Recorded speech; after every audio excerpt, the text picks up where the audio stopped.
రేవంత్ రెడ్డి గారు ఎన్నికల ముందు చెప్పినట్టుగా మోసగించేవాడిని నమ్ముతారు, అబద్ధాలు చెప్పేవాడిని ఇష్టపడతారని చెప్పిండ్రో తూచా తప్పకుండా అమలు చేస్తున్న వ్యక్తి రేవంత్ రెడ్డి అని చెప్పి వాళ్ళ ప్రజలు చర్చించుకుంటున్నారు.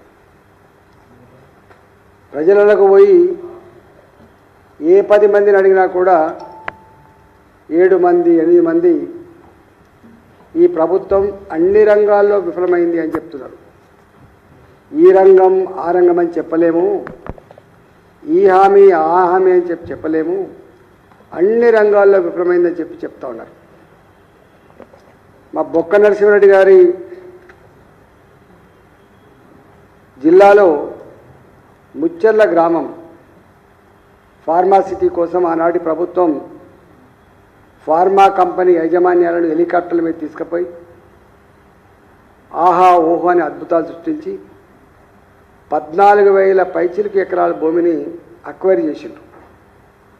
ఇంకొక 5,000 ఎకరాల పైచిలకు కూడా అక్వైర్ చేయాల్సి ఉన్నది. మొత్తం 19,500, దాదాపు 20,000 ఎకరాలు. ఆనాడు కాంగ్రెస్ పార్టీలో ఉన్నటువంటి నాయకులు కోదండరెడ్డి గారు కూడా ఇది అక్రమము, ఇది అన్యాయం. ఇక రేవంత్ రెడ్డి గారి మాటలకైతే హద్దునే లేదు. వస్తే తన్ని తరమండి, మేమత్తే మళ్ళా మీ భూములు మీకు ఇస్తాం అని అనేక రకాలు చెప్పిండ్రు. ఆ మాటలకు పోతలండి. ఆనాడు వీళ్ళ మేనిఫెస్టోలో రాసింది ఏంటంటే ప్రజాభిప్రాయ సేకరణతో హైకోర్టు ఆదేశానుసారం ఫార్మాసిటీలను రద్దు చేస్తాం. ఇది కాంగ్రెస్ పార్టీ మేనిఫెస్టోలో రాసినటువంటి అంశం.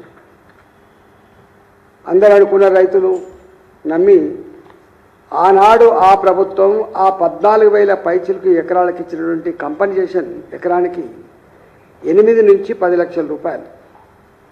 అందులో అసైన్మెంట్ ఉన్న వాళ్ళకు తక్కువ, సొంత పట్టా భూముల ఉన్న వాళ్ళకు 10 లక్షల రూపాయలు, 18 లక్షల రూపాయలు ఇచ్చింది.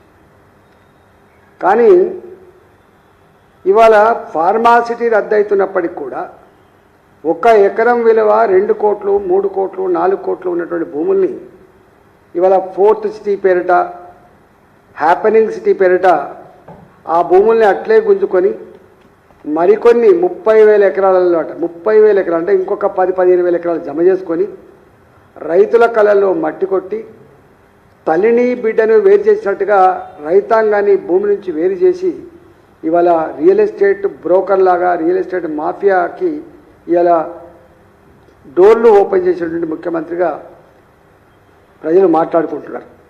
దాంట్లో ఆ 30,000 ఎకరాలలో బ్రహ్మాండమైనటువంటి బిల్డింగ్లు కట్టినట్టుగా, గ్రీనరీ వచ్చినట్టుగా ఒక రంగుల ప్రపంచాన్ని చూపిస్తారు.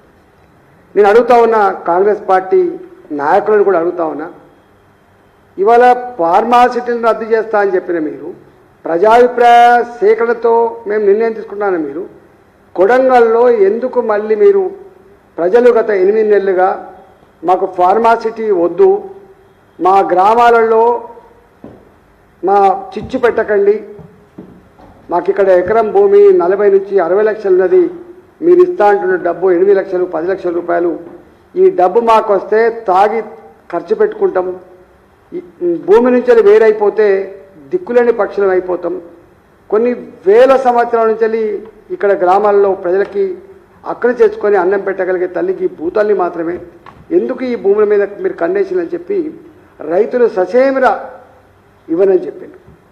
వాళ్లకు వాళ్ళే పాదయాత్రలు చేసిండ్రు, వాళ్లకు వాళ్ళే ధర్నాలు చేసుకున్నారు, కనపడ్డ వాళ్ళందరికీ దరఖాస్తు ఇచ్చి కాళ్ళు మొక్కిళ్ళు దండం పెట్టిండ్రు. చివరికి ఇంత జరిగినా కూడా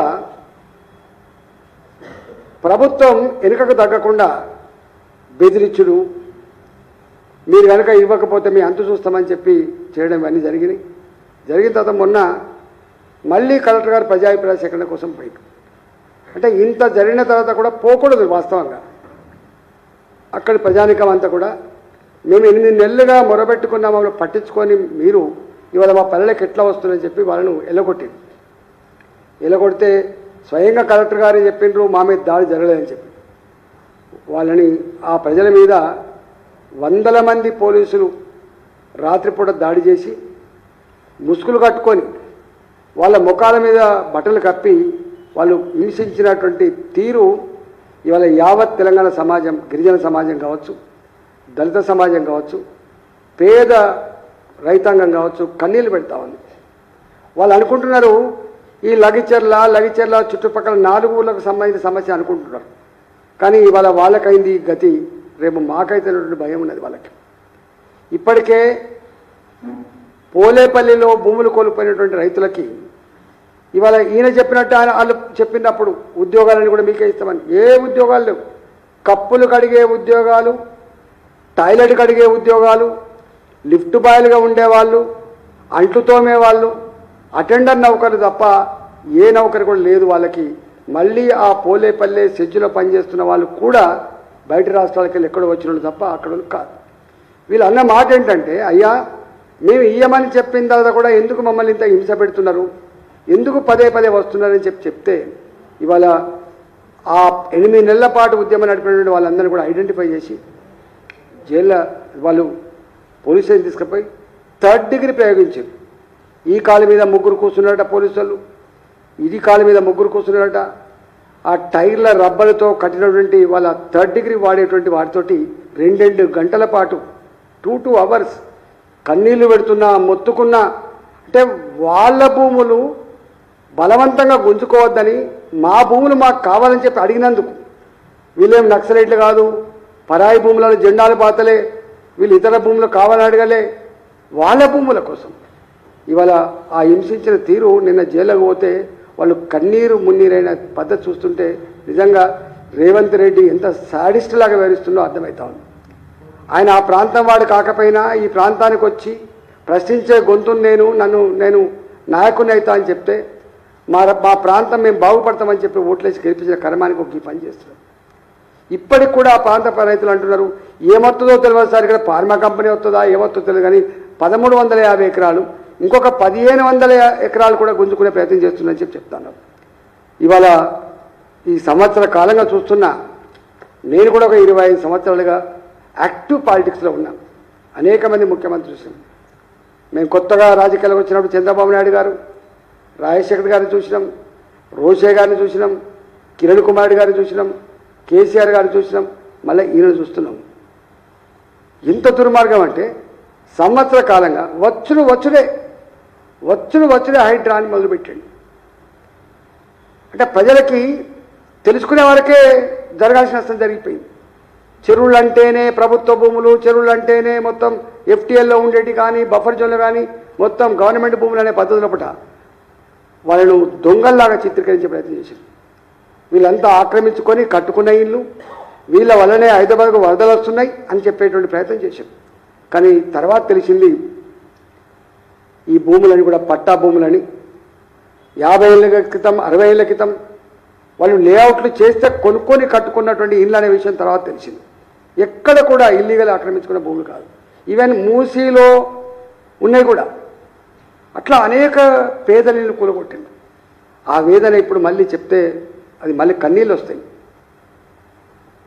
నల్ల చెరువులో బుచ్చమ్మ అనే రైతు 3 బిడ్డలకు పంచిచ్చింది. సడన్గా వచ్చి కూలగొట్టిండు. అల్లుళ్ళు వచ్చి లొల్లి పెట్టిండ్రు, బిడ్డలు వచ్చి లొల్లి పెట్టిండ్రు. తట్టుకోలేక ఆత్మహత్య చేసుకున్నది.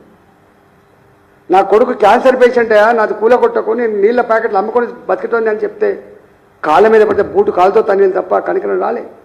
ఆనాడు హైడ్రాకు బాధ్యులు కొన్నాళ్ళు మాకు ఎవ్వరికి అడగాల్సి అక్కర్లేదు, ఏ కోర్టు మాకు చెప్పాల్సి అక్కర్లేదు, మేము కూలగొట్టు కూడా పోతూనే ఉంటాం, మమ్మల్ని ఎవరు బ్రహ్మదేవుడు కూడా ఆపలేదని చెప్పి ఎంత అహంకారపూరితంగా చేసిండ్రో చూసిండ్రు. అది మొత్తం తెలంగాణ సమాజం అంటుకొని దాన్ని అంటే దాన్ని విద్రాహిపోయింది. మళ్ళీ మూసి పడిపడ్డాడు. మూసిలో కూడా మేము అందరం అంటున్నాం ఎంత దుర్మార్గులు అంటే, నర్మదా నది జరగలేదా? జరిగింది. ఇలా నమామి గంగా జరగలేదా? జరుగుతుంది. అట్లనే మూసీ నది కూడా జరగాల్సిందే. కానీ నీ ఎజెండా వేరున్నది. ఒకవేళ మూసీ నది జరగాలంటే నిజంగా 1,50,000 కుసకుల నీళ్లు పోవడానికి ఎంత డెప్త్ కావాలి, ఎంత విడ్త్ కావాలి, నువ్వు మార్కింగ్ చేస్తే తప్పులేదు. కానీ ఎక్కడెక్కడైతే రైట్ సైడ్ కానీ లెఫ్ట్ సైడ్ కానీ మంచి విలువైన భూములు ఉన్నాయో 270 మీటర్లు 300 మీటర్లు ఒక్కొక్క దిక్కు అంటే దాదాపు 1000 ఫీట్లు అటు ఇటు పెట్టి కొన్ని వేల ఇళ్ళు, దాదాపు 10-15 వేల ఇళ్ళు కూలగొట్టి ఆ భూములని చౌకగా గుంజుకొని అక్కడ మల్టీనేషనల్ కంపెనీలు కట్టబెట్టే ప్రయత్నం చేస్తుండు కాబట్టి నేను మొదటి నుంచి నేను అక్కడ పార్లమెంట్ సభ్యులు కాబట్టి మొత్తుకున్నాను. ఇప్పుడేమో 140 కోట్ల రూపాయలు డిపిఆర్ కోసం రిలీజ్ చేసిన 18 నెలలు టైం పడుతుంది, ఇప్పుడే ఎందుకు అపోహలు పడుతున్నారు, ఇంకేం మొదలు కాలే కదా అని చెప్పి ఒకవైపు మాట్లాడుతున్నారు నంగనాచి మాటలు, ఇంకొక వైపు ఏమో బాగా చెప్తా మేము దీన్ని కూలగొట్టి తీరుతాం, నది ప్రక్షాళన చేస్తాం, నేను నెల రోజులు మొదలు పెడతానని మళ్ళీ అంటాడు. ఆర్బిఎక్స్ అని చెప్పి అనేక ఇళ్ళకు పెట్టాడు. అంటే ఇవాళ అదే అయిపోయింది.